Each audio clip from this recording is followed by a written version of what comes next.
what we want you to come away with from this discussion is certainly the definition of an ice jam, the types of ice jams that we have or that are common, and then also talk a little bit about the terms related to river ice breakup processes. So these first two lectures are setting the stage for a lot of what we're going to discuss later on. And so we're going through terms and definitions, but I think it's really important just to make sure that everybody has that background. So what is an ice jam? According to the International Association of Hydraulic Research, their working group on river ice hydraulics, an ice jam is a stationary accumulation of fragmented or frazzle that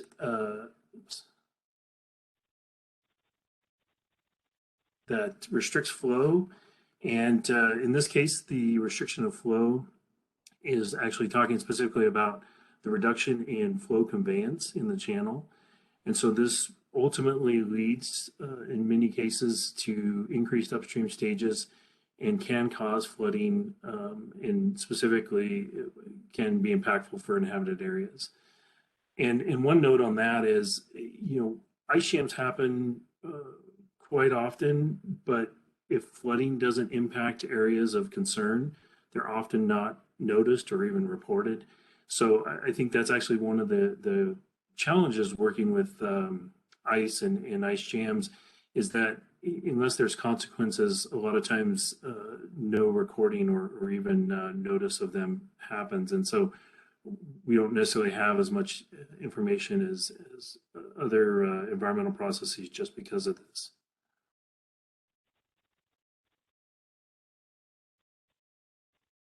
What are the jam categories?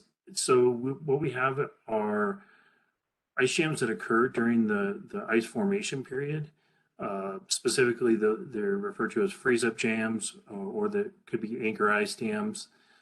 We also have ice jams that occur during breakup, and these are unoriginally called breakup jams. And so in Alaska, what we generally have are breakup jams in the April-May timeframe. In the lower 48, the breakup jams can occur anytime the warm, there's warm spells that come through and cause either, increases in stream flow due to snowmelt or if they bring precipitation. So certainly they can happen anytime during the winter. We have off-ice blockages. We're going to have a whole discussion about off-ice, but we just wanted to touch on it here. And so off-ice is pretty unique to Alaska and Arctic areas, where basically you have the ice can remain in the channel even as the spring runoff starts to begin. And this can be extremely problematic for areas that have off-ice as one of their ice jam formation processes. We also have what we call unknown origin. And so what these are breakup jams that occur and there's not a specific reason, or we haven't been able to identify a specific reason. And so, it doesn't happen all that often, but every once in a while, an ice run and then a subsequent breakup jam will occur. And there doesn't seem to be, a change in discharge or anything that might have been the cause of that. So those we have to put under this category and hopefully be able to gather more information to find out what the actual cause was. So freeze-up jams, this happens during the ice formation period in the early to mid-winter. And you need two, as we'll see here in just a second, the two main ingredients are you need open water and cold air temperatures. And then going back to what Chandler was just talking about, as the frazzle ice formation occurs in the open water areas, you have frazzle slush that begins to accumulate. You can also get shore ice or border ice that contributes to these freeze-up jams.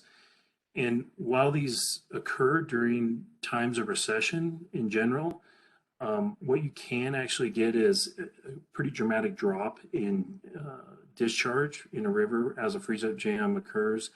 And what will happen is the ice actually puts water into temporary storage. You get this temporary flow obstruction. That happens quite a bit on the upper Mississippi River, which causes a lot of operational issues when they're trying to maintain navigation channel depths. So this is something that uh, certainly can be an operational concern depending on what the requirements are for river depth. One of the components of a freeze-up jam that actually is really quite interesting is that the water that flows through the jam will actually freeze inside the pore space, and so you can actually get the jam strengthening as it goes on. And so this is pretty critical because what will happen is these freeze-up jams can stay in place for long durations, weeks, even months, and may even be a potential location for a breakup jam once the spring melt begins. These freeze-up jams are unlikely to spontaneously release, and so that again is because of their increasing strength as they continue to freeze water in the interstitial space of the ice jam. We have a couple of pictures there. We got a lot more that we're going to show here, but just kind of illustrations of how these freeze-up jams may look in both a cross-sectional and then also just from an aerial photograph there.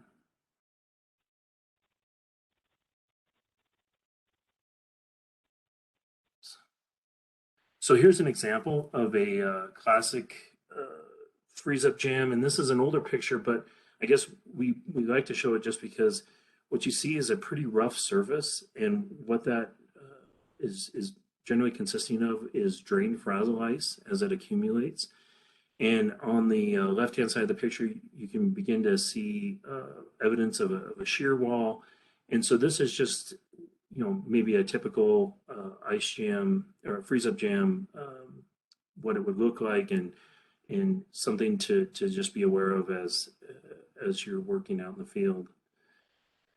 There are other mechanisms for freeze-up jams. So in this case, the Grand River in Grand Rapids, Michigan, this is a fairly low velocity stretch, and so frazzle wasn't necessarily the primary generating mechanism for this. It was actually skim ice that broke up and started to accumulate along the bridge piers.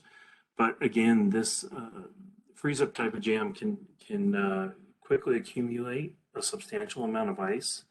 And as we can see here in the next picture, that'll begin right along those pier structures and start to have impacts on the hydraulics. And you can see the shear walls that are forming due to the piers in the river from the bridge. So the other type of ice jam associated during the freeze-up period are ice dams or anchor ice dams.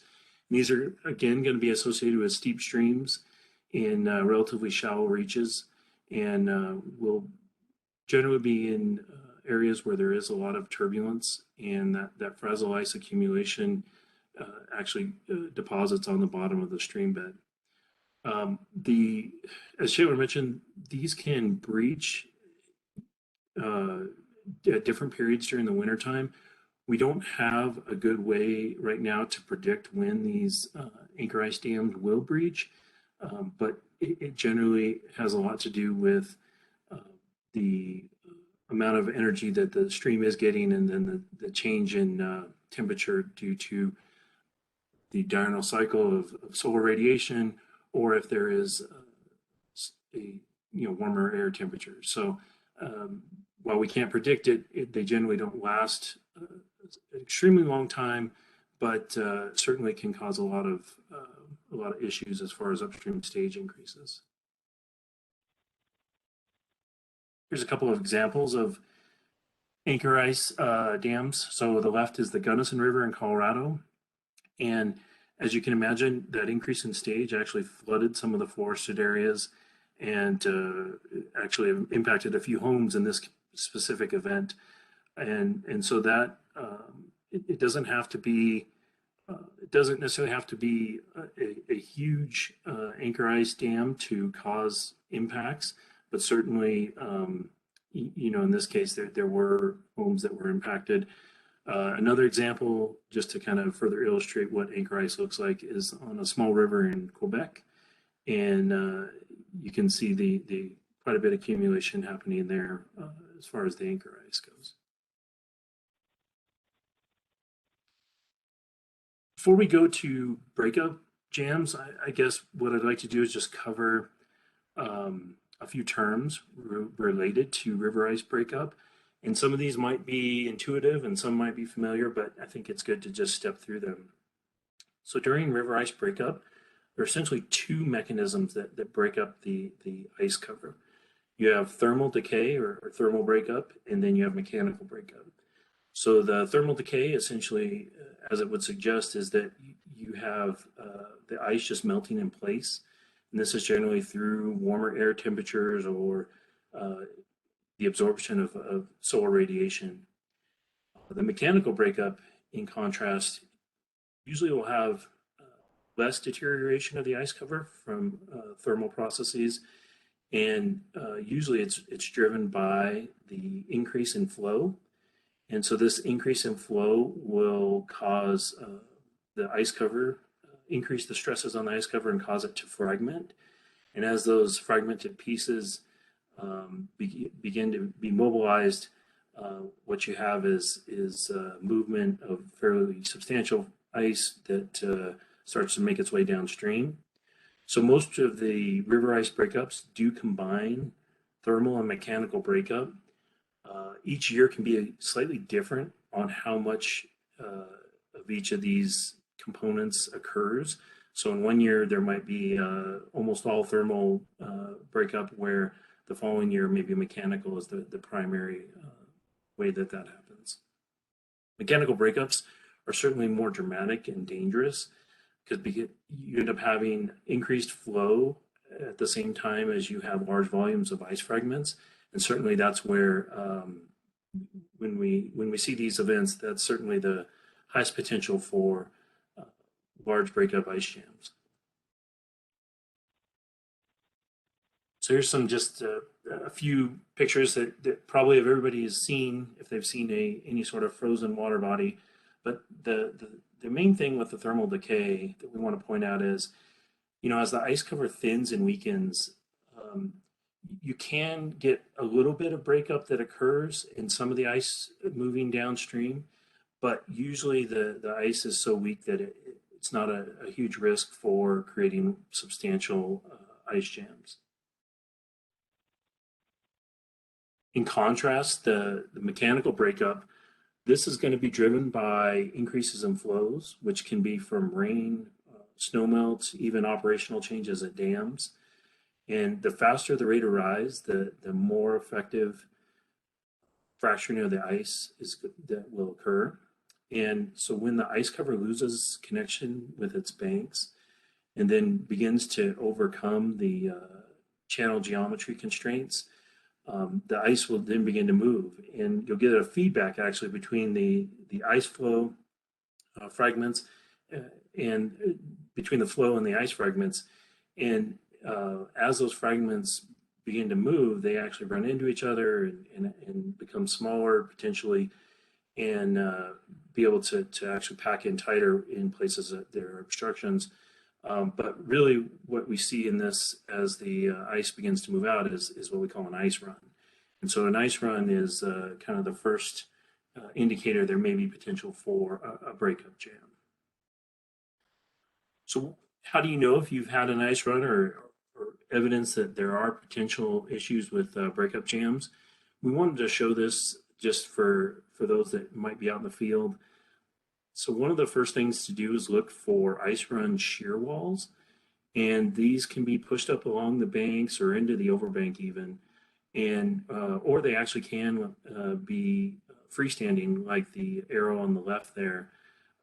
And so what these freestanding shear walls indicate is one, an ice run has occurred, and two, it can give you an idea of the thickness of that ice run, and also the amount of channel that was being used. So this is all information that can be used if you are considering looking at designing any sort of structures. The second way you can determine the magnitude of an ice run is by looking at tree scars. So in areas where you do have large vegetation in the floodplain or even the floodway, you can use tree scars. And actually, this has been shown to be a very reliable indicator of the depth of the ice run.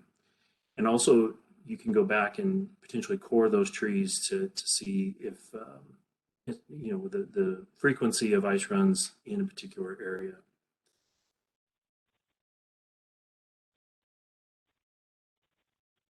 So now let's go through a little bit of how mechanical breakup happens, and what we'll do is talk organizationally on a watershed scale.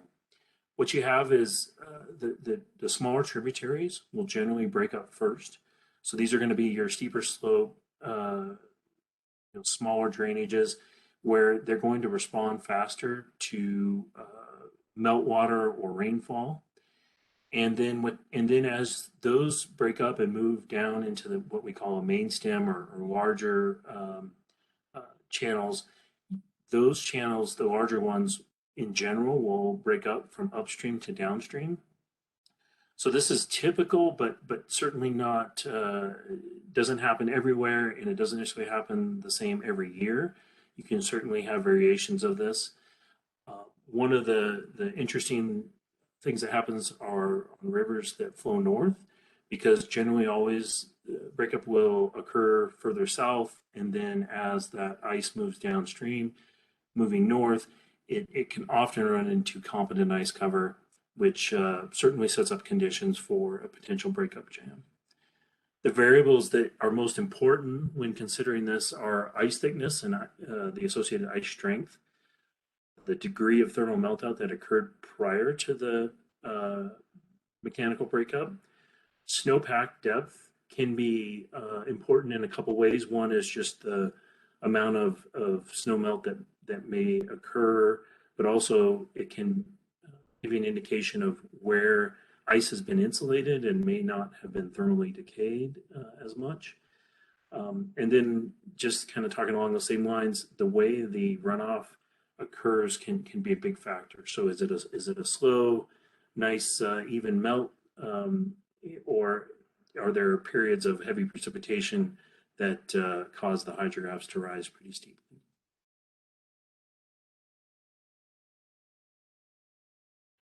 So now let's break down the aspects of an ice jam. We're going to talk about this in much more detail when we talk about the forces of an ice jam, but just so that everybody has the terminology, I wanted to cover this. The two key areas of an ice jam are the head and then the toe. And so the head is the upstream location of the jam, and that's where you have the open water, or the water that has the ice movement coming into the obstruction area. And this is generally going to be the area where the ice is thinnest. Then you have, as you move down the ice jam profile there, you have an area of equilibrium ice thickness, and then it will begin to thicken as it gets toward the actual toe of the ice jam. And in this case, the toe is the obstruction that's causing the ice jam in this particular illustration is solid ice cover, but that could be a bridge pier or any other sort of constriction that may cause the ice to accumulate there.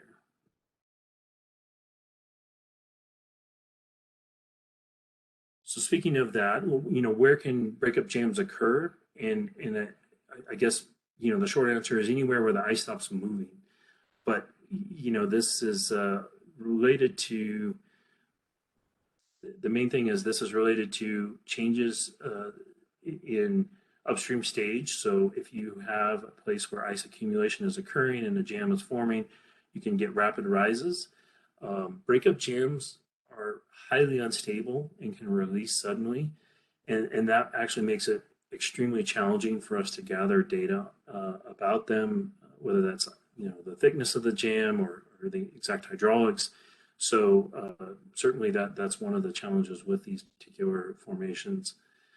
Once the jam releases, you'll get a unsteady flow surge that is associated with the jam. So a jam wave in Canada they call these javes is one of the terms. And so unlike freeze up jams, the interstitial water actually doesn't freeze; it moves through there. So the porosity of the jam does come into play when you're calculating a force balance.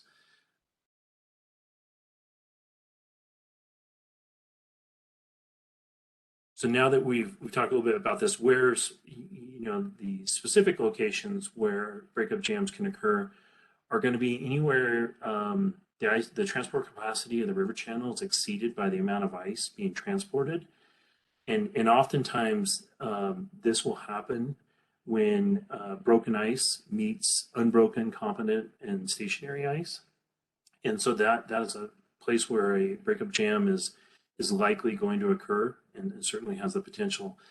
So unbroken competent ice can be at upstream ends of reservoirs, areas where there's a decrease in channel slope, where there's channel constrictions, sharp bends in the river channel. So this illustration here, hopefully everybody can see this here. We have intact ice cover on this particular bend in Ohio. So as the ice is moving down, it hits this competent ice cover, and that's where the accumulation in the jam can begin to form. Ice runs can also be stopped at bridges, specifically ones that have closely spaced piers, and that's actually a fairly common location, as we showed there in Grand Rapids, Michigan. Hydraulic structures, whatever those might be, whether they're diversion dams or anything else, there is potential that, depending on what's the hydraulics look like, a breakup jam may accumulate. And then ice control structures, and so these are structures that actually are put in place to specifically promote jamming of the ice, and so the intent is to control that where that occurs. So certainly these are effective at creating breakup jams. So I just wanted to throw an example up. We're not going to go into this in a lot of depth, but the breakup jam on the Yukon in 2013, and these are just some pictures from that. Some of you certainly may be familiar with it and have a lot more knowledge than I do, but the idea is that in this reach of river, breakup jams are common, and in this case, this has caused a significant amount of flooding for the community there. And so just an aerial view, you have a sharp bend in the Yukon there at Bishop Rock, and this is a notorious place for jams to occur. And in this case, it caused quite substantial impacts upstream. So just another illustration with the VIIR satellite and the estimated flood water fraction. As you can see, in this particular event, the impacts were very widespread, and it was at a location that certainly is, as we've described, certainly something that would be one where you could see competent ice cover and broken ice running into that and creating a breakup jam. We're going to have a whole discussion on ice jam forces, but I thought this would be a good place just to introduce this. And so what we have are two categories of forces. So you basically have the resistance forces, which are on the top. You can see them in the for the shear resistance of the banks, as well as the internal shear of the ice. And then you're going to have the forces that are wanting to drive the ice downstream. And those are the shear from the water flow, as well as the weight of the ice moving along the water slope. Wind stress can also, depending on exactly which direction the wind is blowing, it can promote the ice movement downstream, or in some cases it actually might be a resistance force. But it depends on the fetch lengths on how effective that really is.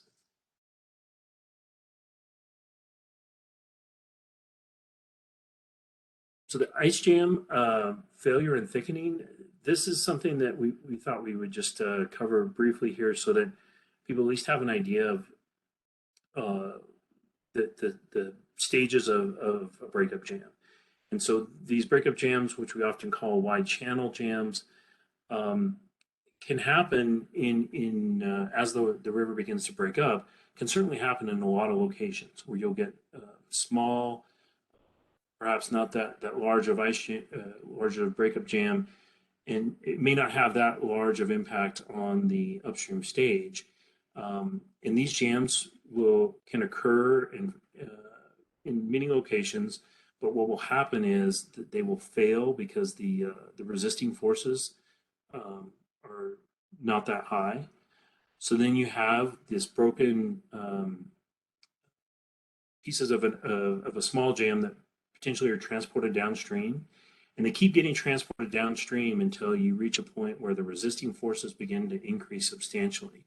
And so that could be uh, reaching a bridge pier. You know, bridge piers might be a location that this might happen, or it could be like as we mentioned, a place where the intact ice cover is extremely thick and solid. And so what happens is you get a thickening of these ice jams, and the jam will actually increase strength as more and more ice is accumulated. We have just a simple diagram to illustrate this. So perhaps these great polygons were what we're calling an ice jam before, kind of as the river stage was coming up. But as the subsequent upstream failure of these smaller ice jams occur, that material moves downstream and then begins to thicken. And then when it reaches a place where the resisting forces are enough, it can thicken substantially, and then that's where you're going to have the largest impacts. So I think the main point here is that you can have small ice jams that really don't have much consequence, but they are technically an ice jam. But really, the ones with most consequence are where you're going to have uh, strong resisting forces, and the thickening and accumulation of ice is most significant. Therefore, that'll impact the upstream water stage the most. So what happens once an ice jam is in place? Well, essentially, you can have two responses. So it will spontaneously release after a short duration, or I guess relatively short duration. And this is generally from reaching a threshold discharge where the ice jam is either cannot resist the forces, or you have much more water than you do ice, and so the mobility of the ice becomes much increased. You can also get a situation where the jam remains in place even as the flow recedes. And so in these cases, what you'll have to wait for is basically for the ice to thermally melt out. So you may have affected hydraulics for quite a long time, depending on exactly how much ice has accumulated. And so in this diagram on the right-hand side of the screen, what we have here is just it's from a study that was done in Alaska, but essentially you have the stage impacts from just ice cover, which are these black circles, the filled in circles. And then you have the stage impact from an ice jam, and these are the open circles here.